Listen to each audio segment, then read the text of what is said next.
Chers amis les journalistes, vous aurez constaté avec le G7 et en même temps que l'opinion nationale et internationale,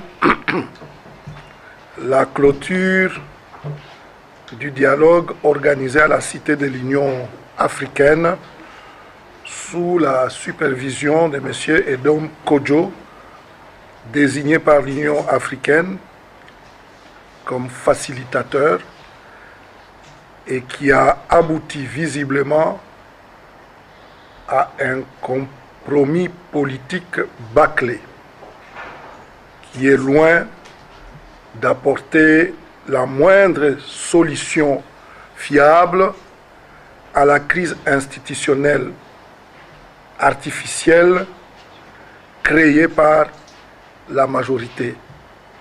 Ce dialogue politique national, voulu inclusif, et dont le but était d'assurer l'organisation des élections crédibles, libres, transparentes et apaisées, s'est déroulé en l'absence notamment des forces politiques et sociales réunies au sein du rassemblement et des représentants d'autres organisations significatives comme la CENCO. C'est donc un dialogue qui a manqué au principe d'inclusivité. Le G7 considère que l'accord ici de ce dialogue est un acte sous seing privé qui n'engage que la majorité présidentielle et ses alliés. Le G7, profondément attaché au respect de la Constitution et au principe de l'alternance politique, considère que le renvoi des élections présidentielles législatives en 2018 est un mépris et une provocation à l'endroit du peuple congolais, souverain primaire en vertu de l'article 5 de la Constitution. Le report des scrutins présidentiels et législatifs ne se justifie pas pour des raisons évidentes qui constituent en même temps la faiblesse de ce compromis politique. Il est en effet inconcevable d'admettre qu'avec un fichier électoral fin prêt au 31 juillet 2017, la CENI mette 9 mois de plus à tourner en rond avant d'organiser le scrutin le 29 avril 2018. Pour ce qui est de séquence des élections, l'ambiguïté relevée dans les textes de l'accord qui ouvre la possibilité d'organiser concomitamment les locales avec les élections présidentielles, législatives, nationales et provinciales, alors qu'on a évoqué des contraintes d'ordre technique, logistique et des délais dits incompressibles. Il est curieux de voir que l'accord des participants à ce dialogue prévoit la présentation par la CENI des budgets tendant à confirmer l'organisation concomitante de tous les scrutins présidentiels, législatifs, provinciaux et locaux. Le but, mesdames et messieurs les journalistes, le but inavoué étant de tirer en longueur et de rendre impossible l'organisation des dites élections. L'opinion se souviendra que le 19 et 20 septembre 2016, faute d'avoir convoqué le corps électoral, les Congolaises et Congolais avaient décidé de marcher pacifiquement pour protester contre le pouvoir organisateur et le gouvernement de la majorité.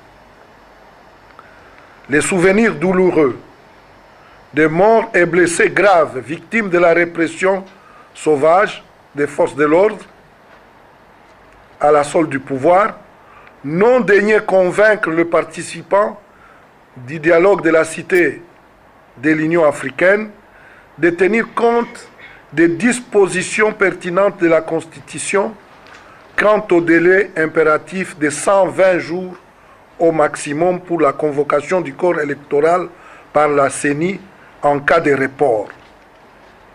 C'est ici donc l'occasion de désapprouver l'attitude du juge constitutionnel qui a préféré siéger irrégulièrement en violation de la Constitution et de son propre règlement intérieur pour autoriser arbitrairement la CENI à prolonger indéfiniment les délais de convocation du corps électoral pour la présidentielle.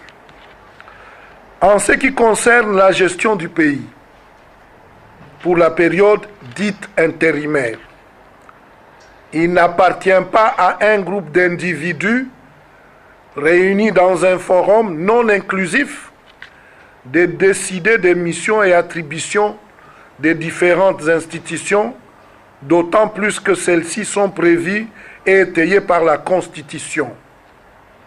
Agir autrement, comme cela pourrait être le cas après le 19 décembre, ne peut que relever d'un large consensus dans le cadre d'un vrai dialogue inclusif.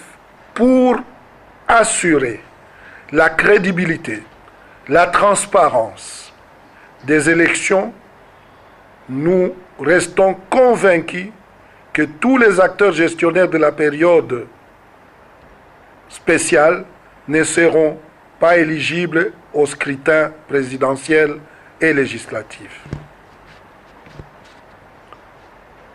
Néanmoins, le G7 s'est satisfait tout de même de constater que les participants du dialogue de la Cité de l'Union africaine se sont engagés pour la période intérimaire à ne pas procéder à la révision constitutionnelle, ni à l'élaboration d'une nouvelle constitution, ni même à l'organisation d'un quelconque référendum constitutionnel. En clair, ils se sont engagés à ne pas revisiter l'article 220, pierre angulaire de notre Constitution. Le G7 a pris connaissance des conclusions du Conseil des ministres européens des Affaires étrangères adopté ce 17 octobre 2016 à Luxembourg. Il salue ces conclusions qui répondent aux aspirations profondes du peuple congolais. Le G7 appelle à leur mise en œuvre car elles s'inscrivent en ligne droite de la Constitution de la République démocratique du Congo et de la résolution 2277 ouvrant la voie à une solution rapide et pacifique à la crise politique créée et entretenue délibérément par les autorités congolaises dans le but de conserver éternellement le pouvoir. Le G7 demeure déterminé et disponible à s'impliquer activement dans un dialogue inclusif, transparent et impartial qui conduit à l'organisation des élections présidentielles et législatives crédibles dans les délais les plus courts. Le G7 profite de cette opportunité pour demander aux organisations régionales et sous-régionales qui vont se réunir à Luanda le 27 octobre 2016 de soutenir sans équivoque le peuple congolais dans sa lutte pour le respect de la Constitution et l'avènement d'une alternance démocratique pacifique. Le G7 reste mobilisé pour garantir le respect de la Constitution et de l'alternance démocratique en RDC. Je vous remercie.